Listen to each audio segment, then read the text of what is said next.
welcome to What's the Score? Along Scott Godley, I'm Jason Simon. It's good to be here, Jason. Just to clarify for our viewers, no, Bogdan is not on the beaches of Cancun taking an extended spring break. We decided to switch things up this week, so I'm keeping his chair warm, and you'll see him later in the show.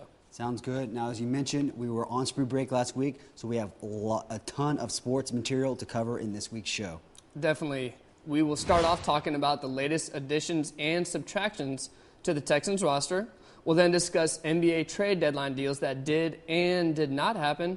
Lemont will join us to discuss a wild opening weekend in the NCAA tournament during his one-on-one segment. And you'll want to be sure to stay tuned for Bogdan's Between the Lines piece, as well as news of the Astros' new ad campaign.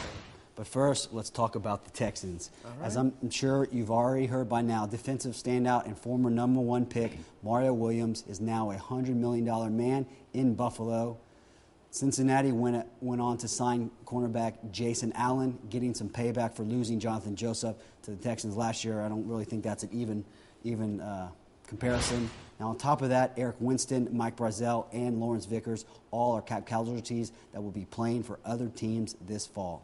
But not all the free agency news has been negative for the Texans. Shortly after Brazel left the Texans, they re-signed Chris Myers to a 4-year, $20 million contract.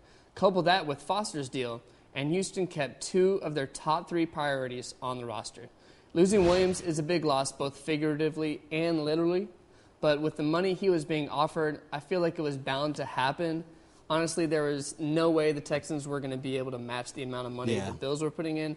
And you look at Brooks Reed and the development of him this past year, and you really got to wonder, is it worth putting all that money in Williams when you have a guy like this that can fill in the way he did? Yeah, we've talked about this, Bogdan and myself, on the show before on the Texans free agents and what their priorities should be. And they fell right in line with exactly what we were talking about. The first priority is getting Arian Foster signed. Second priority is Myers. And third priority, maybe if they had enough money to sign Williams. All that pretty much lined out, happened as we thought. Now, Brazel and Winston as cap casualties, we didn't really see those coming. We knew that had to happen in order to sign Chris Myers. You have to get him in there. Now, obviously, the Texans, they aren't the only team that's busy this free agency. In March, one ridiculous 6-touchdown game by Matt Flynn landed him $26 million in Seattle. Hey, get it while you can, Yeah, hey. really. Now, Super Bowl hero Mario Manningham, he relocated to San Francisco. Who will be throwing passes, catching passes from? We don't know yet. Now, New England has given Brady another target and wide receiver Brandon Lloyd. And I think we all know, as Peyton Manning is now going to the Broncos. Wow. I mean, it appears that's the case, and a week ago, everybody was talking about Tennessee. They were talking about the Niners with the team that they are bringing back.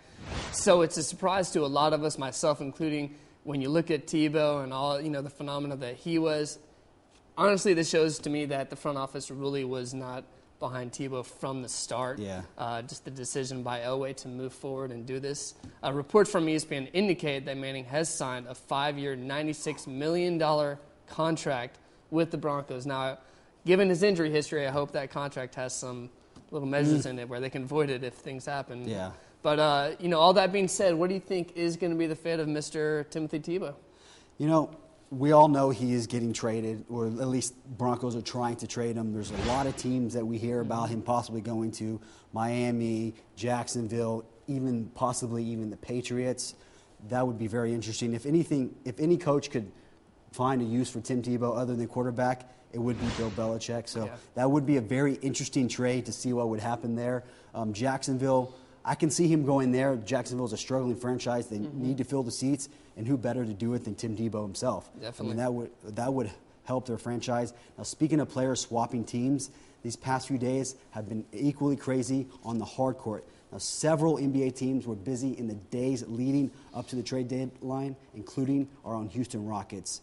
I believe for now the 4th or 5th straight year they pulled off a deadline deal. The team added some veteran leadership and chaperone for road trips in Marcus Camby.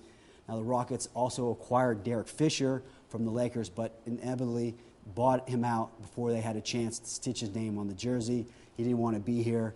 That's fine. So they shipped off a bunch of former first-rounders. You had Thabit, you had Jordan Hill, Johnny Flynn, all guys disappointments.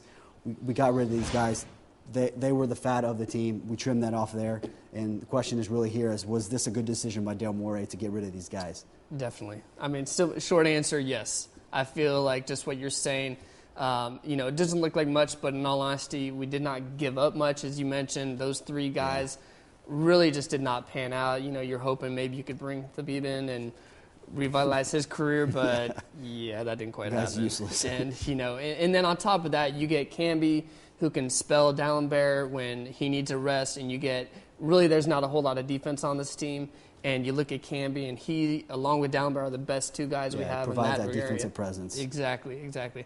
So the big question is, will this team be able to make the playoffs and contend for a championship?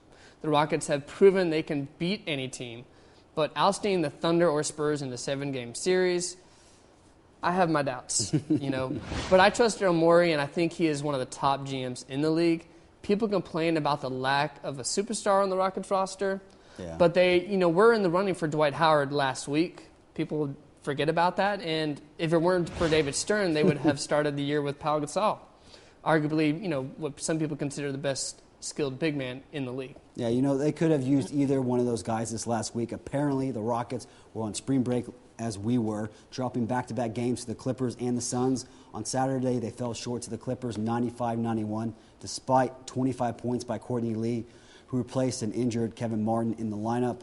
One day later, they saw Michael Redd step out of a time machine and score 25 points of his own off the bench as the Suns beat the Rockets 99-86. Now the Rockets now cling to the 8th spot in the playoffs with just 20 games left in the season. It's going to come down to the wire with the Rockets. We know they're going to make the playoffs. I have a feeling they're going to make the playoffs.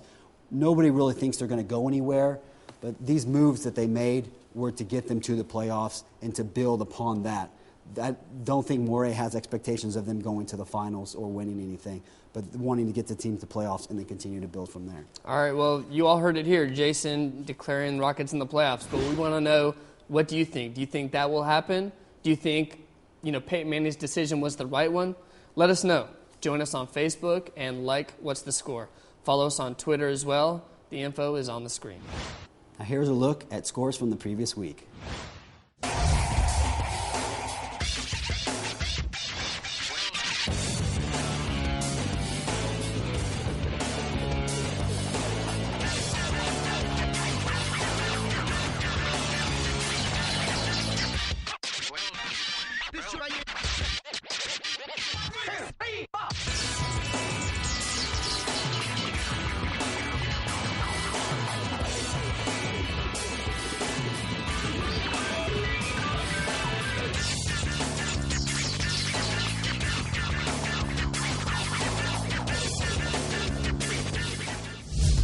It's time to take a break, but when we return, we'll talk NCAA tournament with Lee Mont and a special guest, so stay tuned.